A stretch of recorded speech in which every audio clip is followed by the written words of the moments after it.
Virtually all of us have gone through a liberal phase, most of us grow out of it. While the interest may not have lasted that long, few of us parted ways with the left as mortal enemies. But the mild disdain which our youthful interest used to be observed is no more. The strongest conservative voices are often recovering liberals. To be fair, the title of this piece might have been better titled, "What is Liberalism and Why Has It Become So Toxic?" Because liberalism, it was not always what we see today.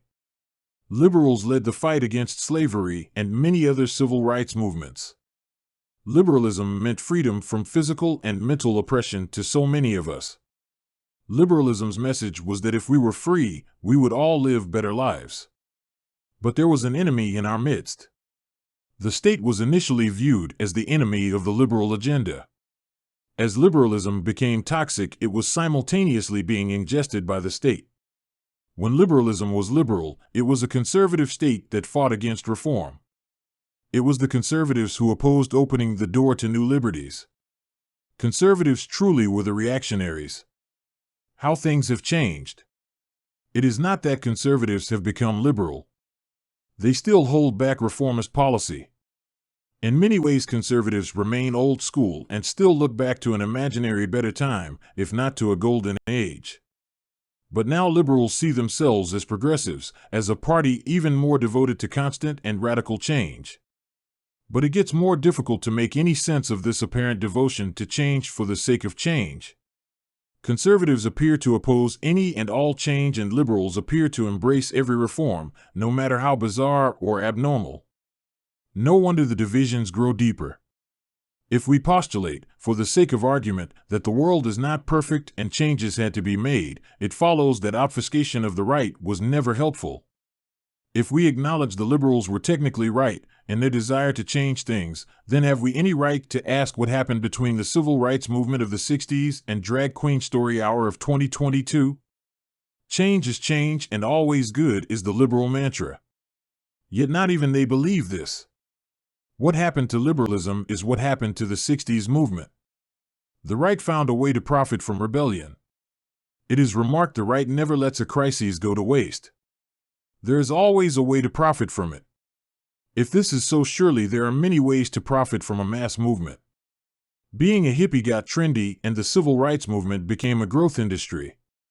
The proliferation of hippie paraphernalia ended up making a lot of persons rich and hippies a fashion statement. It was the economics of the right inserting themselves into the politics of the left that created socialism. The plight of the unfortunate became an untapped resource that the greed of the right and the social justice of the left could co-conspire on. It was not enough to free the slaves or give women the vote. It became vital to obtain a piece of the action. The reformer worked as a contractor. Reform was promised upon payment of a small premium. But to understand fully the fall of liberalism, we have to understand the lure of evil and its ability to corrupt even the best of intentions. The lure of evil can be equated to the lure of easy money. Easy money is a lottery win, stolen goods, or scam, pyramid scheme, or even a program that makes our money work for us. In reality, reform takes work. The norm can be considered the resting state of nature. The world without man is the zero state, or resting state of nature. To this norm, humans add work.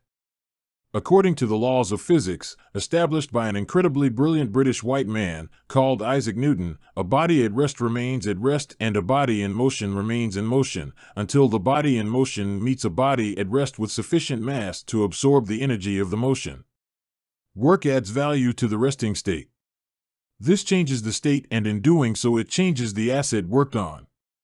But according to the laws of Newton, we only get out as much as we put in.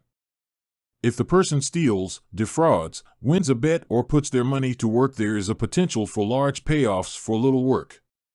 What has to be understood that this is true only in an isolated system, and it is inherently unstable. One cannot steal what is not there, regardless of how smart a thief one is. No state, regardless of all the guns and power in the world, regardless of all the money it prints, can bestow a single cupcake on its most favorite citizen until someone bakes it. Socialism is the greed of the right and the virtue signaling of the left working in tandem to control the social narrative and the disposition of all wealth and property. It is all done in the name of democracy, which is the abdication of the people to their rights. The state transforms the human rights of a citizen into the legal rights of a subject.